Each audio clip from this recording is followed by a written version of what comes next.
Olá, ouvintes! Bem-vindos à quarta temporada do podcast Direito Empresarial Café com Leite. Você já pode saber, mas não custa lembrar. Eu sou Amanda Taide, mineira na origem, com passagem em São Paulo e candanga de coração. Casada, mãe do Pedro, de 4 anos e meio.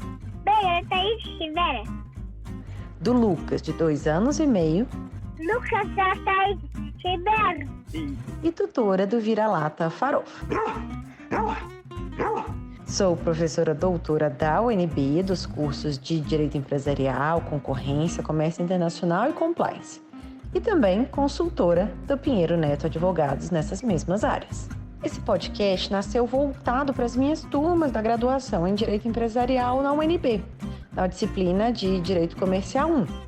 O objetivo era e continua sendo de que, a cada nova aula, eu possa aproximar os alunos daqueles autores mais relevantes no direito empresarial no Brasil, tanto na parte de teoria geral da empresa, quanto em fundamentos do direito societário.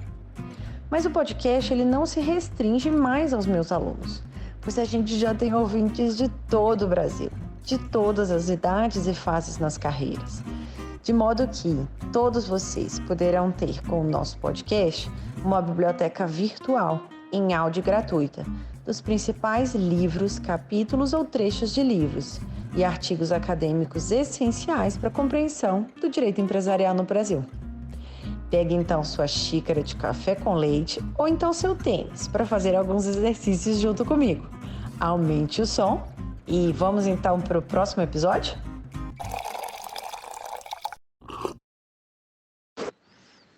A nossa xícara de café com leite de direito empresarial de hoje vai tratar de um livro intitulado Intervenção Judicial em Conflitos Societários, de autoria de Marcelo Lauá.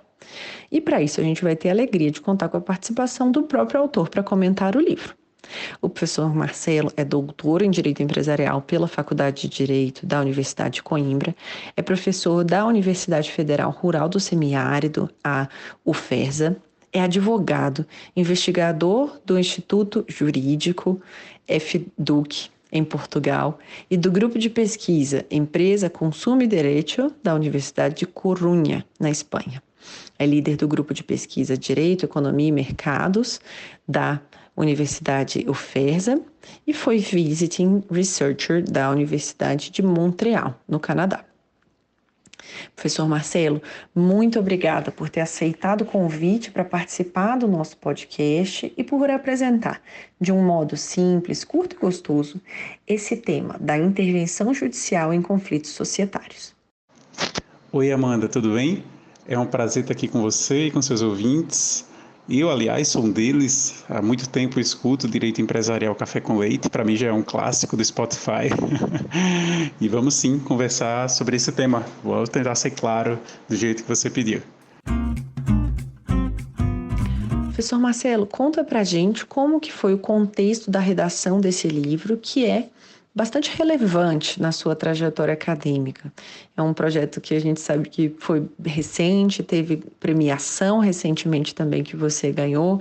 Então, conta pra gente se você escreveu, né, já como professor na universidade, né, em Mossoró, no Rio Grande do Norte, se você estava no processo de pesquisa, se você está... Como que foi esse processo de redação, que eu acho que é uma das perguntas que eu mais gosto aqui do nosso podcast.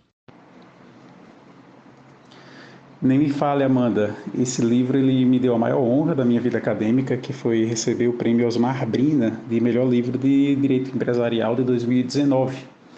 Terminou que, por causa da pandemia, a gente passou 2 anos sem Congresso Brasileiro de Direito Comercial e só agora, em maio de 22, eu consegui ter a satisfação de receber a outorga pelas mãos do professor Sérgio Mourão.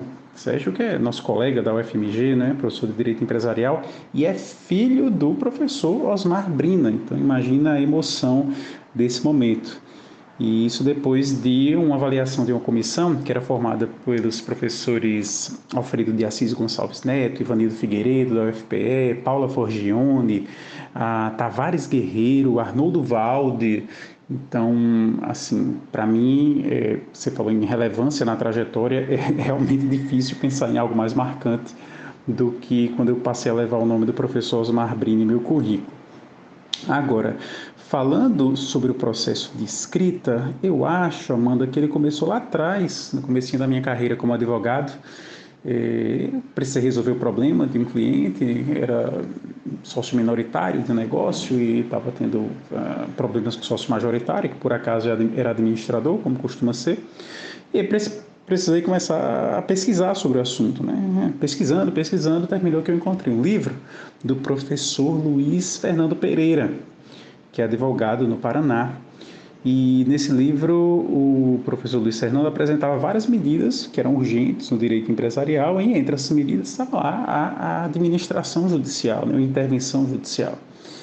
E eu acho que eu tive 2 divisores de água nesse processo de escrita, e esse livro do professor Luiz Fernando foi o primeiro, porque era a primeira vez que eu tinha contato com a apresentação sistemática do problema que eu tinha que resolver, né? E tinha mesmo, porque tinha um cliente na minha cola. E aí, Amanda, eu fiquei intrigado nessa época, porque o livro do professor Luiz era de 2002. E de 2002 até 2010, só o que tinha nos tribunais brasileiros era pedido de nomeação de terceiros como interventores judiciais de sociedades que estavam com conflito interno. Aí, nessa época, eu estava no mestrado, aí resolvi fazer uma aproximação sobre esse assunto, né? Mas foi muito superficial. Na época, eu dialoguei com base na liberdade de iniciativa sobre vários problemas de ordem societária, esse era apenas um deles, e só quando eu fui realmente para o doutorado que eu decidi verticalizar o estudo desse problema. Aí eu tive contato com o meu segundo divisor de águas, que foi um artigo do professor Marcelo Guedes Nunes, nosso colega da PUC de São Paulo, e o professor Marcelo fazia uma análise jurimétrica desse tema a partir de alguns julgados do Tribunal de Justiça do Estado de São Paulo. E aí foi a partir desses 2 trabalhos que realmente o processo de escrita teve um primeiro norte, uma inspiração. Então, vamos começar a entender o tema. Quando que acontece uma intervenção judicial em um conflito societário? Quais que são as hipóteses e de que modo que isso está previsto hoje na nossa legislação no Brasil? Legal, Amanda, boa pergunta. Normalmente, a primeira pergunta que as pessoas fazem, onde é que está esse negócio? Mas a primeira coisa que a gente tem que entender é que toda intervenção nasce de um conflito, mas nem todo conflito ele traz uma intervenção. Eu gosto de dizer que o conflito, ele às vezes é visto como um tabu, como uma coisa que é indesejada, que não deve acontecer, mas ele é totalmente natural, ele é próprio da natureza humana.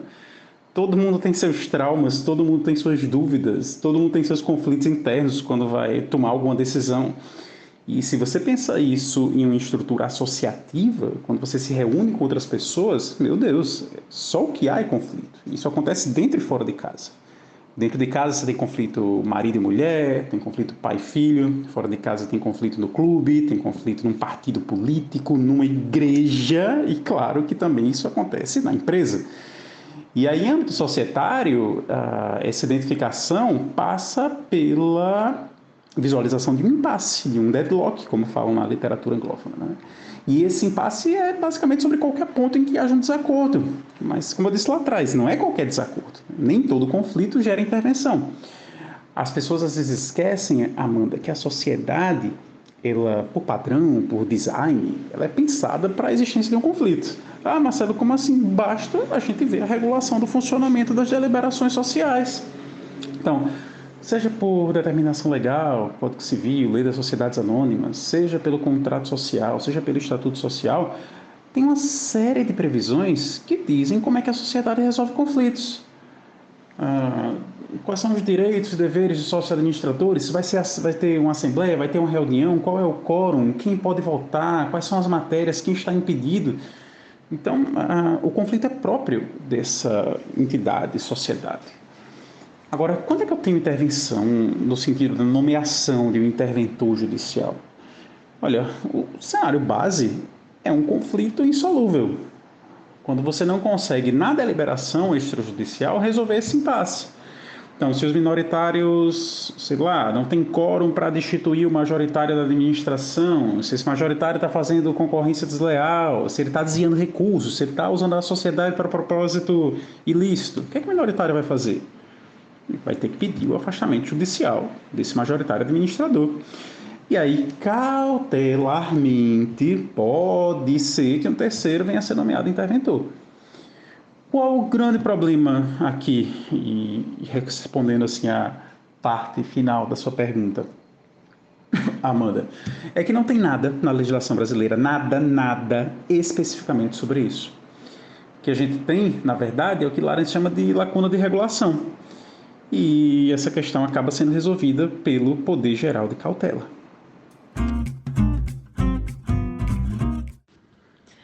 E por que você entende que a sociedade limitada é o ambiente propício para os conflitos, como você traz no livro? Explica para a gente. Eu vejo isso tanto por questões quantitativas quanto qualitativas, Amanda. Quantitativamente, se a gente olha o mapa do DREI, o mapa de empresas, aliás, um excelente trabalho do professor André Santa Cruz, no seu período de gestão à frente do DREI, está lá que mais ou menos 96% das sociedades ativas no Brasil são limitadas.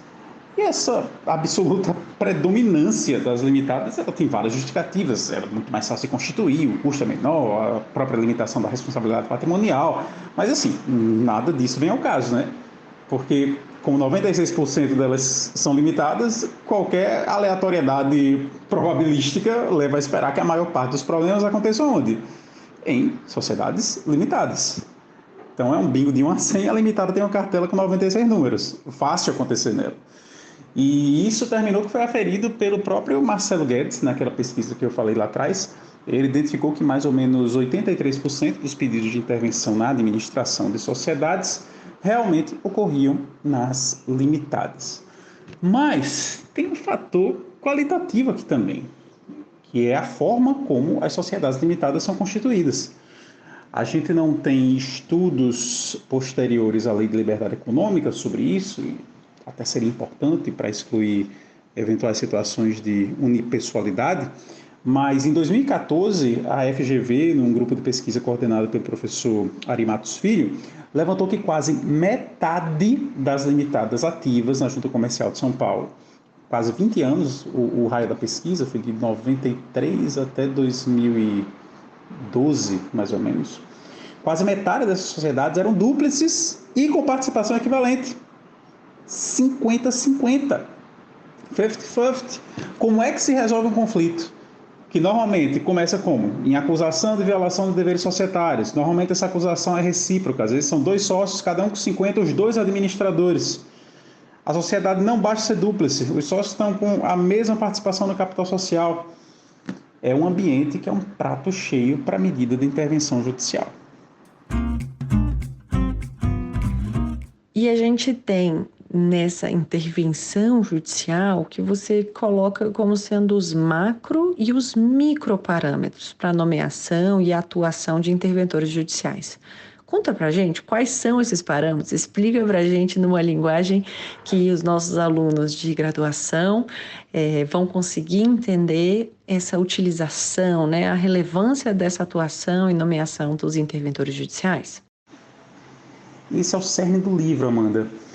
Para responder, eu vou convidar o ouvinte a se imaginar dentro de um processo que tenha um pedido cautelar formulado por alguma das partes a respeito da intervenção judicial de um terceiro para gerir uma sociedade que está em conflito.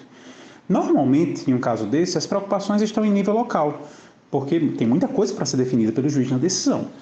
Digamos que ele já tenha decidido que vai haver a intervenção. Então, se ele decidiu isso, ele precisa ir um passo além. Como vai ser essa intervenção? Ela vai ser substitutiva?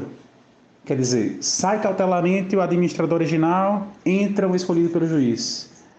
Ela vai ser concorrente? Quer dizer, o interventor ele vai dividir responsabilidade de gestão com o administrador original, ou ele vai ter novas responsabilidades definidas pelo juiz na decisão, mas o administrador original permanece no cargo, compartilha com ele a gestão do negócio. Essa intervenção ela vai ser fiscalizatória, ou seja, o interventor ele vai ser, no fundo, um perito, informante ou controlador daquilo que o administrador original está fazendo. Então, veja, essa decisão tem que ser tomada. No livro até propus o critério da intervenção mínima, que terminou sendo acolhido pela jurisprudência do Tribunal de Justiça do Estado de São Paulo. Mas não é só isso que tem que ser decidido. Essa escala de administração substitutiva, concorrente, fiscalizatória, é um dos pontos que a decisão tem que tratar. Mas ela também tem que dizer quem vai ser o interventor, ela também tem que dizer quanto o interventor vai receber, como ele vai receber, também tem que dizer qual é o prazo da intervenção. Tem que definir contracautela caucionária. E veja, tudo isso é microparâmetro. Tudo isso são questões de ordem muito mais pragmática. São questões que demandam uma construção artesanal pelo juiz, né? E todas elas são esmiuçadas no livro. Mas enquanto eu pensava sobre essas questões práticas, e é interessante como o nosso raciocínio de pesquisador ele não é linear, outras questões foram me chamando a atenção. E aí eu percebi que eu não podia discutir esses pequenos problemas locais, esses microparâmetros que os advogados precisam argumentar e o juiz decidir, sem antes eu ter respostas que eram praticamente premissas de qualquer atuação interventiva. E foi aí que eu passei a debater sobre esses tais macroparâmetros, que são a constitucionalidade da nomeação de um terceiro alheio ao ato constitutivo como administrador, isso frente, claro, à liberdade de iniciativa. E aqui eu dou até um spoiler, né? Sim, a intervenção judicial por um terceiro na qualidade de administrador nomeado pelo juiz é constitucionalmente admitida, pelo menos em abstrato.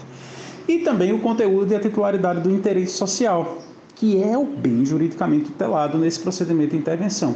E isso termina também tendo repercussões práticas na definição da legitimidade ativa para esse tipo de pedido.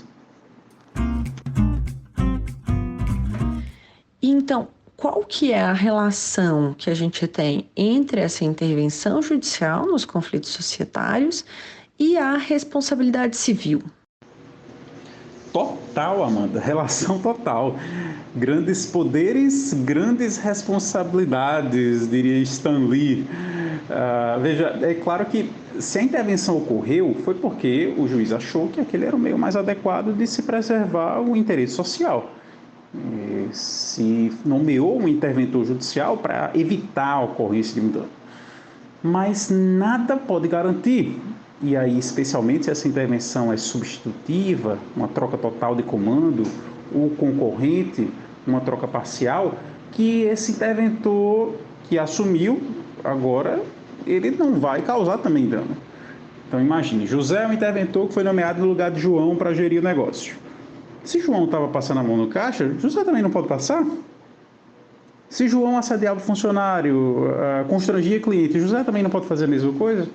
Então, a gente não pode partir do pressuposto que o interventor é um auxiliar da justiça, o interventor é alguém que foi nomeado pelo munus da confiança do poder judiciário. Isso não impede ninguém de cometer erro. Então, ele pode ser negligente, ele pode ser imperito, pode ser imprudente. Ele pode dolosamente causar dano. Então, esse, aliás, é um dos argumentos para que essas intervenções elas sejam acompanhadas de uma contracautela caucionária, pelo menos minimizaria, mas isso não acontece na prática. E aí, com quem é que fica a responsabilidade pelos danos causados por esse interventor? Bom, é a sociedade. E não a sociedade empresária alvo da intervenção. Eu estou falando de todos nós que coletivamente compomos o Estado. A responsabilidade é do Estado, objetiva. E por quê? Porque estamos falando de atos praticados por um auxiliar da justiça. É um agente público, transitoriamente, mas é um agente público. Agora, nem todo dano fruto da atuação desse interventor ele é ressarcível. Imagina, um bombeiro destrói uma porta para apagar um incêndio. O Estado não pode ser chamado para apagar a porta quebrada. Então, se o interventor substitutivo, por exemplo, ele demite um funcionário, provavelmente essa demissão ela vai trazer um prejuízo econômico imediato, um pagamento de verbas rescisórias. O Estado vai ter responsabilidade sobre isso? Não. Então, não é qualquer dano econômico que chama a responsabilidade objetiva do Estado. Ele precisa ser também um dano antijurídico. E aí quem diz isso não sou eu, não. É o professor Celso Antônio Bandeira de Mello. E caminhando agora para o final dessa quarta temporada, qual que foi o não mais importante na sua trajetória até o dia de hoje? Amanda, essa pergunta é muito importante. E me lembra imediatamente de uma situação que eu vivenciei poucos meses antes da pandemia. Uma ex-aluna me procurou e ela pediu uma reunião e explicou que estava bem triste, porque fazia uns 2 ou 3 processos seletivos de mestrado de uma instituição específica que ela queria, que ela não conseguia passar. E entre sugestões que eu estava dando para o aperfeiçoamento do projeto dela e coisas que ela poderia fazer na banca e etc., ela soltou alguma coisa como: professor, para você é difícil entender minha situação, porque a sua vida é só sucesso. Isso foi muito curioso de escutar, porque, meu Deus, quem não tem frustrações e decepções ao longo do estabelecimento de uma carreira, de escolhas pessoais e profissionais, quaisquer que seja, né? Então, aquela a falsa impressão, que talvez seja a de muita gente que hoje acompanha as pessoas pelo conto de fadas das redes sociais e não veem o lado escuro da força por trás das nossas caminhadas profissionais. E olhando para trás, eu acho que dos vários nãos que eu tive na minha carreira, talvez o mais importante tenha sido o não que eu tive da UFRN. Não foi um não pessoal, foi um não institucional. A UFRN, a Universidade Federal do Rio Grande do Norte, foi onde eu fiz minha graduação e meu mestrado. E só para contextualizar, hoje em dia tem o Enem, e o aluno sai do Enem com a nota, e ele pode usar essa nota em dezenas de cursos de direito, em qualquer lugar do país. Na minha época, e aqui já denunciando um pouco a idade, a gente tinha o vestibular, não era Enem. E no vestibular você não tinha muita opção. A gente tinha que aplicar para uma instituição e torcer para dar certo. E eu fiz o vestibular da UFRN, saindo do ensino médio, e não passei. E esse não foi muito marcante na minha vida, Amanda, porque foi uma lição de humildade, de ver a minha geração de amigos da escola passando para uma nova fase, a vida universitária, e eu me senti ficando para trás. Isso criou, não sei, acho que valores ou impressões de mundo que, para mim, assim, foram fundamentais na minha formação profissional. Eu passei a ser muito mais disciplinado, muito mais atento. Então, olhando para trás, talvez se eu tivesse sido aprovado no meu vestibular, se ao invés de um não eu tivesse sido um sim institucional, talvez eu tivesse feito um curso por fazer, só passado pela graduação. Então, esse não realmente me transformou em uma pessoa mais interessada em aprender. E isso terminou refletindo em várias escolhas que eu fiz ao longo da carreira. E por fim, como que você se mantém atualizado em termos de doutrina, em termos de casos? Qual que é a sua recomendação para os nossos ouvintes aqui do podcast para ficarem atualizados? Você tem a docência como uma obrigação, assim como eu, da gente tentar se manter atualizado. Então, conta para a gente o que você faz para a gente poder tentar fazer um pouquinho parecido. Eita, Amanda, que pena que já está acabando. Mas essa é uma preocupação muito importante, especialmente na área jurídica, né? E eu vejo que a gente sempre está sujeito a mudanças estruturais, e isso faz parte, porque no processo legislativo você tem a oportunidade de aperfeiçoar como a sociedade quer normatizar certo conflito, certo fato do mundo, certo valor, enfim. Mas às vezes essa mudança ela vem de forma mais brusca, pode vir por uma canetada judicial, pode vir pela pressão do mercado mesmo, por inovação, por criatividade, por rapidez. E aí pouco importa se você trabalha com societário, com mercado de capitais, contrato, regulação. Quando eu vejo esse cenário, eu acho que os cursos, os manuais, eles são importantes para o profissional de maneira geral, mas eles não costumam resolver o problema da atualização por completo. E aqui a gente tem um problema que você conhece bem, é o problema da datação, né? Você é autor aí de vários livros, um manual, um curso de 2022, provavelmente foi fechado em 2021. Então, muitos temas que são novos, soluções específicas podem ficar perdidos nesse gap entre uma edição e outra. E aí, fora isso, né, até pela proposta didática e panorâmica, o manual ele não permite que você verticalize, aprofunde questões que precisam de mais espaço para desenvolver. Aí você perguntou o que eu faço, né? Então, para verticalização, eu gosto muito de acompanhar o que é publicado em 2 periódicos da nossa área. Um é a Revista Semestral de Direito Empresarial, a RSDE, da UERJ. Eles hoje, inclusive, estão com o acervo todo open source no site da revista, e aí eu não lembro exatamente qual é, mas quem colocar RSDE no Google vai conseguir achar facinho. E o outro é a revista de Direito Empresarial da editora Fórum, que já é uma revista fechada para assinatura, mas enfim, são 2 periódicos específicos que eu costumo gostar bastante de olhar quando eu quero pesquisar sobre alguma coisa mais bem articulada.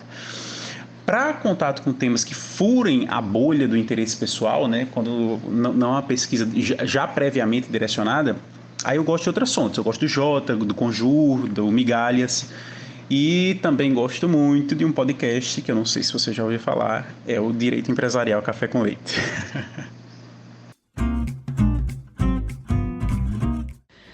Professor Marcelo, muitíssimo obrigado pela sua presença no nosso podcast. Um abraço, obrigada por ter vindo aqui no nosso podcast aqui na UNB. Um abraço, tchau, tchau.